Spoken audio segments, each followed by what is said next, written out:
दोस्तों, हम सब जानते हैं कि महाभारत के समय द्रौपदी का चीरहरण हुआ था। द्रौपदी के पुकारने पर श्री कृष्ण उनकी लज्जा बचाई थी, परंतु श्री कृष्ण ने द्रौपदी के पुकारने का इंतजार क्यों किया? इसके पीछे क्या रहस्य थी? इसके बारे में उद्धव भागवत में बताया गया है। उद्धव भागवत में श्री कृष्ण के सखा उद्धव उनसे इस संबंध में कई सवाल करते हैं। दोस्तों, आइए जानते हैं श्री कृष्ण उद्धव संवाद को। उद्धव कहते हैं, हे कृष्ण, आप पांडवों के अति प्रिय मित्र थे। प्रिय बंधु के रूप में उन्होंने सदा आप पर पूरा भरोसा किया। कृष्ण, आप महाज्ञानी हैं। आप भूत, वर्तमान एवं भविष्य के ज्ञाता हैं, किंतु आपने सच्चे मित्र की जो परिभाषा दी है, क्या आपको नहीं लगता कि आपने उस परिभाषा के अनुसार कार्य नहीं किया? आपने धर्मराज युधिष्ठिर को जुआ खेलने से रोका क्यों नहीं? चलो ठीक है कि आपने उन्हें नहीं रोका, लेकिन आपने भाग्य को भी धर्मराज के पक्ष में नहीं मोड़ा। आप चाहते तो युधिष्ठिर जीत सकते थे, पर आप ऐसा नहीं किया। चलिए, कम से कम जब वह सब कुछ हार चुके थे और अपने भाइयों को दांव पर लगाना शुरू किया, तब तो आप सभा कक्ष में पहुंच सकते थे। आप वो भी नहीं किया। उसके बाद जब दुर्योधन युधिष्ठिर को सदैव अच्छी किस्मत वाला बताते हुए द्रौपदी के दांव पर लगाने के लिए प्रेरित किया और जीतने पर हारा हुआ सब कुछ वापस कर देने का लालच दिया, कम से कम तब तो आप हस्तक्षेप कर ही सकते थे। अपनी दिव्य शक्ति के द्वारा आप पासे धर्मराज के अनुकूल कर सकते थे, पर आप इस समय भी हस्तक्षेप करना उचित नहीं समझा। आप हस्तक्षेप उस समय किए जब द्रौपदी लगभग अपना सील खो रही थी।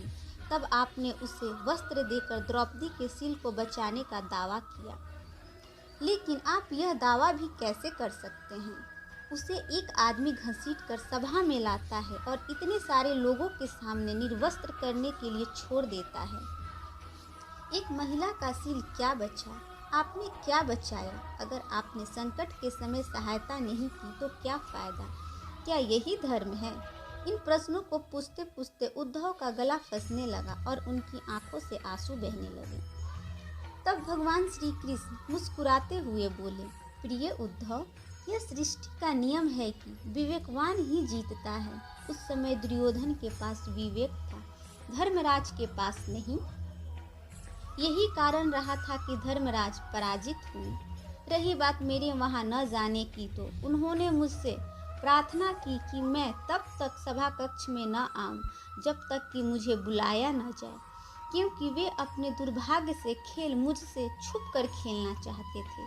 वे नहीं चाहते थे कि मुझे मालूम पड़े कि वे जुआ खेल रहे हैं। इस प्रकार उन्होंने मुझे अपनी प्रार्थना से बांध दिया। मुझे सभा कक्ष में आने की अनुमति नहीं थी। इसके बाद भी मैं कक्ष के बाहर इंतजार कर रहा था कि कब कोई मुझे बुलाता है। भीम, अर्जुन, नकुल और सहदेव सब मुझे भूल गए, बस अपने भाग्य और दुर्योधन को कोसते रहे। अपने भाइयों के आदेश पर जब दुशासन द्रौपदी को बाल पकड़कर घसीटता हुआ सभा कक्ष में लाया, द्रौपदी अपनी सामर्थ्य के अनुसार जूझती रही, तब भी उसने मुझे नहीं पुकारा। उसकी बुद्धि तब जागृत हुई जब दुशासन ने उसे निर्वस्त्र करना प्रारंभ किया। तब उसने अपने आप पर से निर्भरता छोड़कर मेरी गुहार लगाई, मुझे पुकारा। तब मुझे उसके सील की रक्षा का अवसर मिला। जैसे ही मुझे पुकारा गया, बिना विलंब किए वहां पहुंच गया। अब इस स्थिति मेरी क्या गलती? उद्धव बोले, कान्हा, आपका स्पष्टीकरण प्रभावशाली अवश्य है, किंतु मुझे पूर्ण संतुष्टि नहीं हुई। क्या मैं एक और प्रश्न पूछ सकता हूँ? श्री कृष्ण की अनुमति से उद्धव ने पूछा। इसका अर्थ यह हुआ कि आप तभी आओगे जब आपको बुलाया जाएगा। क्या संकट से घिरे अपने भक्त की मदद करने आप स्वतः नहीं आओगे? कृष्ण जी मुस्कुराते हुए बोले, उद्धव, इस सृष्टि में हरेक का जीवन उसके स्वयं के कर्म फल के आधार पर संचालित होता है। ना तो मैं इसे चलाता हूँ और ना इसमें कोई हस्तक्षेप करता हूँ। मैं केवल एक साक्षी हूँ। हर मनुष्य को अपने पाप और पुण्य का फल भोगना ही है। मैं सदैव उनके नज़दीक रहकर जो हो रहा है उसे देखता हूँ। यही ईश्वर का धर्म है। इस वीडियो को देखने के लिए आप सबका धन्यवाद। अगर आपको यह वीडियो पसंद आई हो तो इस वीडियो को लाइक करें, शेयर करें और मेरे चैनल को सब्सक्राइब करें।